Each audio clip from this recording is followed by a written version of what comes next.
So Robbie, yesterday we saw the news that Bradford Bulls have been no longer playing at Oxford Stadium from next year. What are your reactions to the news? My reactions. I'll be honest. I woke up at. I went to bed all right. I woke up at 4 o'clock in the morning, just sort of staring at the ceiling. 4 o'clock this morning, staring at the ceiling, going, "Not going to be playing at Oxford," and I couldn't get back to sleep. Just anxiety kicked in straight away. A bit of stress, a little bit of confusion. Sort of like it doesn't feel right. It doesn't sit right. Don't get me wrong. I get it. I understand it. I worked in administration up there for 3 years. Know exactly how hard it is to continue to pour money into making not the stadium look good, but just make it compliant, health and safety. When you put a mass body of people in one stadium, thousands of people in one area, you got to make sure that your health and safety is on point. So it's not not something that you should do. It's something that you have to do. And the reality is a stadium like Oxford, these traditional stadiums as we call them, it's like pouring money into an open drain. It just continues to go out.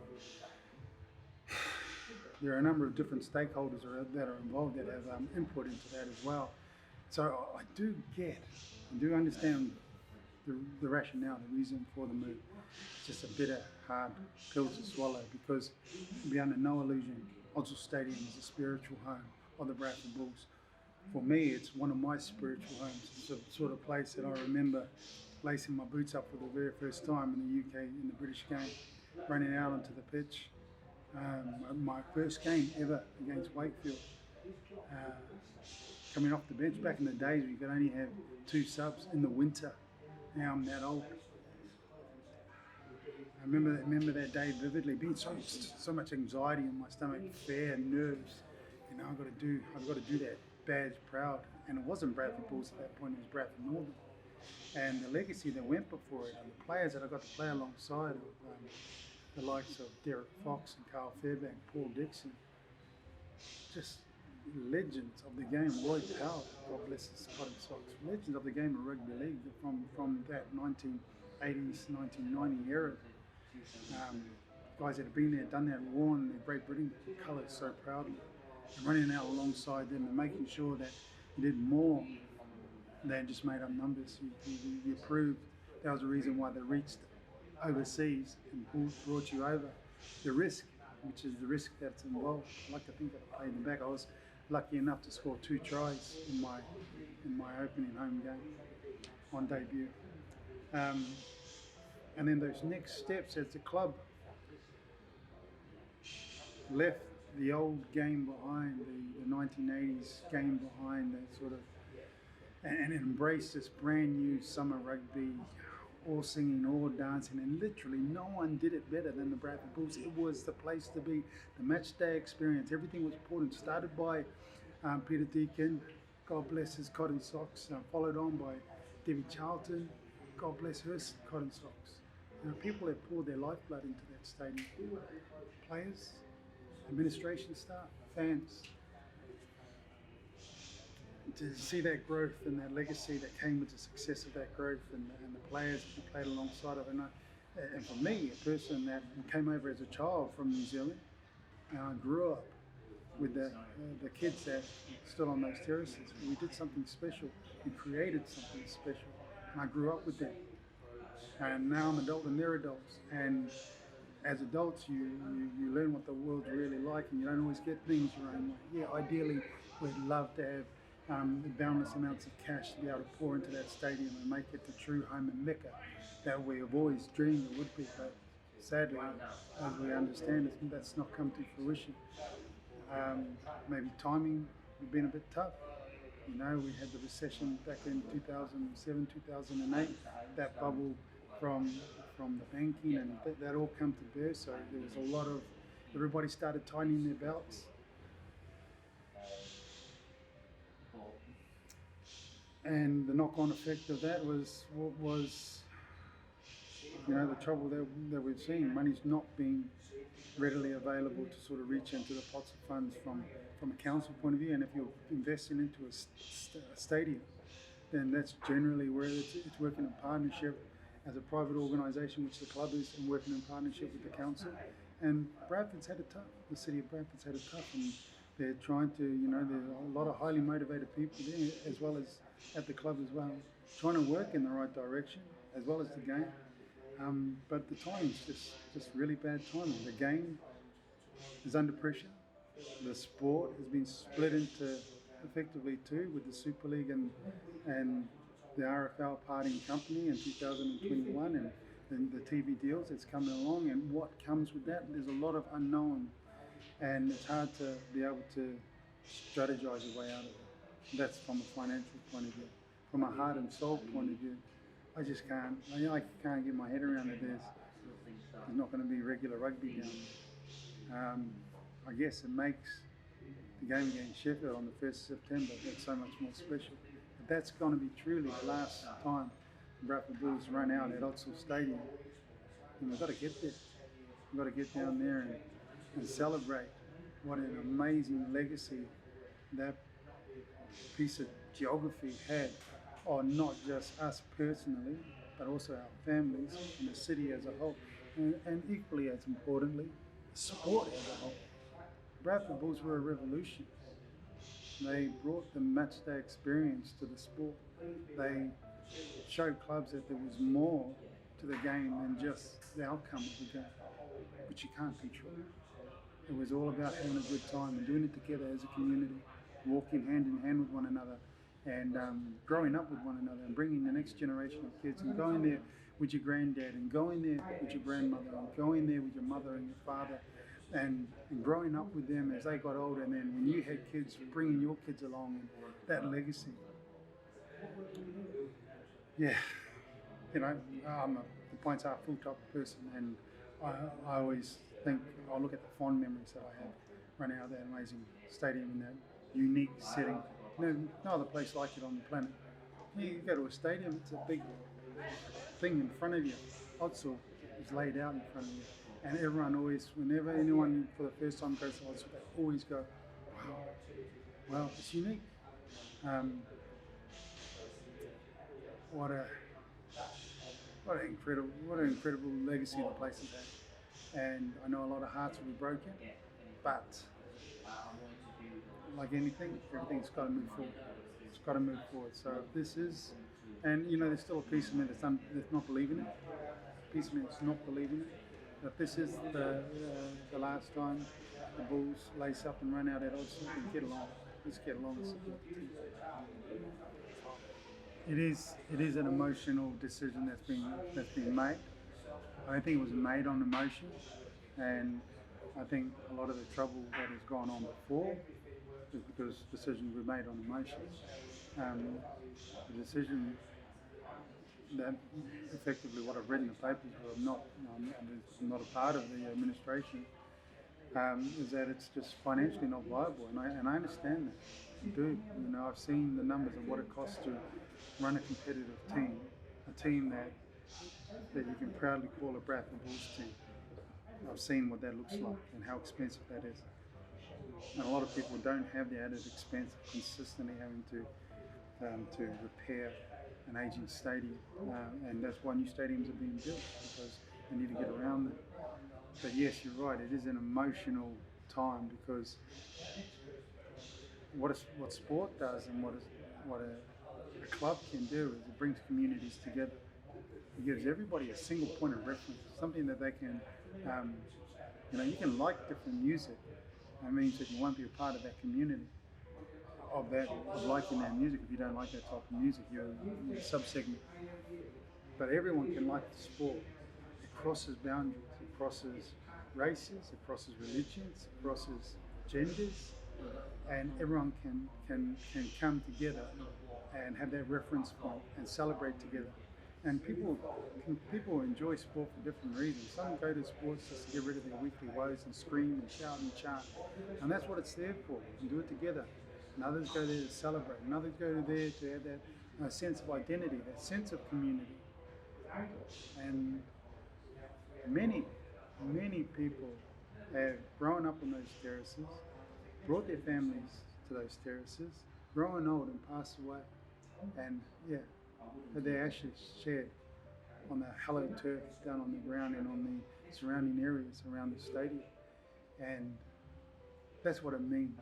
You know, that's how much that piece of geography means to people, because it's more than a club and it's more than a sport.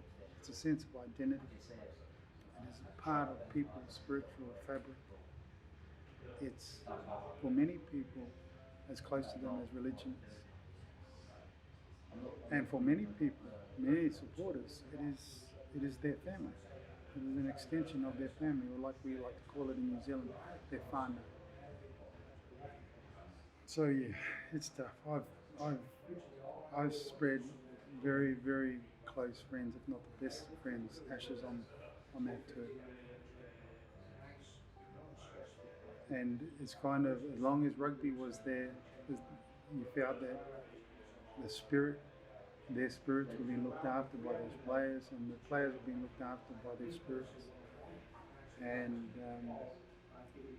it's hard to think and swallow that rugby's not going to be played there.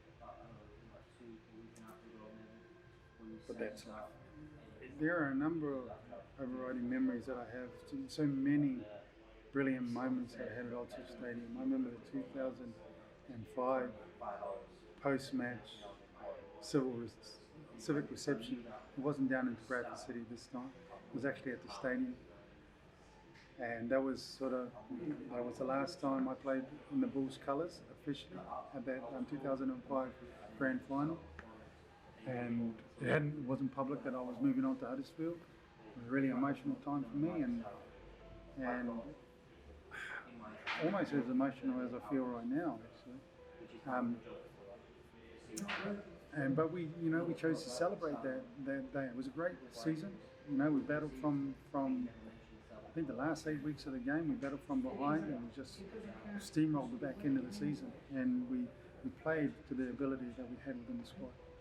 And that meant a lot. It meant a lot to me personally, because I was moving on. It meant a lot that we as a squad of players could do that for the supporters and bring them such joy and do it collectively together as a momentum group. That was wonderful. When we broke the Super League record, you know, every match against Leeds Rhinos, every single one of those matches at Oxford Stadium was something special. Just getting caught up in the emotion of those weeks was just absolutely magical, brilliant. I think it was 22,003 supporters or 21,003 supporters, and the nature of the game, we come out and we didn't have a poor first half, and Leeds got away, sort of got in front, had a grip on the game, and then we came out in the second half and really, you know, went back at Leeds and was able to sort of just secure the lead, and we're just in front of them, and the game went all the way to the wire. I think Michael Withers nailed a one-pointer from fullback. Steve McNamara did a crossfield kick. To this day, he would say he meant to do it, but it come off the side of his boot. Nathan McAvoy plucked the ball from behind his head. You know, leaped off the ground, plucked the ball from behind his head, and went and scored under the post. Leon scored on that day as well. Sort of the flying Prince of Bradford down the left-hand wing, dived in, scored in the left-hand corner. And that was an occasion. That was just such a, because the game meant so much. Leeds and Bradford were two of the best teams in the league, and you know, we were just learning how to win. You know, other moments, so many. You know, a lot of the moments on the training pitch. You know, we used Odsel so much to train on, and just the characters that we had in our team. You know, Freddie Robinson, the kit man that we had. There'll never be another like him. But he was Odsel. He was Bradford. He was first Bradford Northern, he was Bradford Bulls. And they were just, it was a heart and soul. Brian McDermott, just the funniest bloke I've ever been around, just sort of like, used to just hang around to see what he'd say next. Joe Vagana, the guy just come from New Zealand Warriors, and just embraced it and pulled so much of the Bulls together. Henry, Jimmy, God, the awesome foursome. And then before them, there was that legacy of just those old stalwarts, those that I mentioned before, the Carl Fairbanks, the Paul Medleys, John Haines. These guys have always been at the top of the game. Gerald Cordy, Dave Watson, Carl Hall, the flying steam pig. We've got 5 hours. I just didn't name every single time. But yeah, that's the legacy. That's the legacy of what Odsal is behind it. It created people. It created me. It bent me to its will, and I loved every second of it. I wouldn't change a moment, and it does break my heart to think that rugby isn't going to be played there. But there's still a piece of me that's hopeful that something will happen. Some people will get together, and as they say, it's not over till the fat lady sings.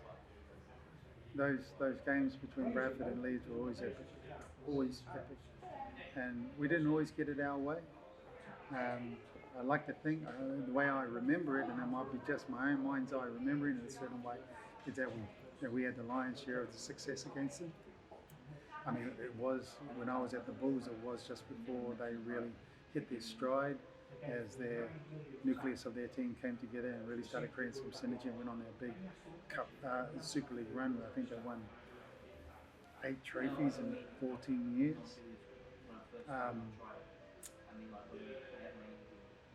It was a special day. Challenge Cup, something that's always been real important in my heart.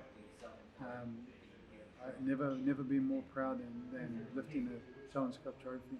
Got to do that at Murrayfield. But yeah, back at Odsal earlier this year, incredible day. Just the magic of seeing Odsal that cool. That's what really made me burst with pride.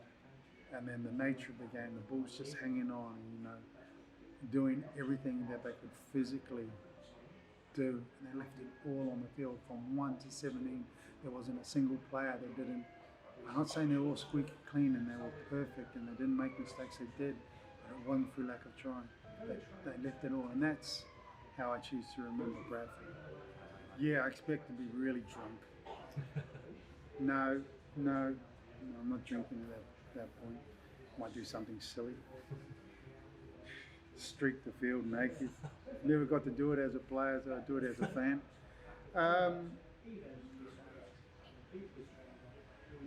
When the final hooter goes, I don't know how I'm going to feel. Earlier this year, in the Challenge Cup match, I was welling up and I'm on TV in front of millions of people. So if they're not going to be in front of millions of people, it might be easier to well up. I don't know. I'll be honest. I'm not sure how I'm going to feel. I don't feel right comfortable with it now. And it's not even something like it. We're not even close to that final hooter yet. So there's still weeks off. So, look, I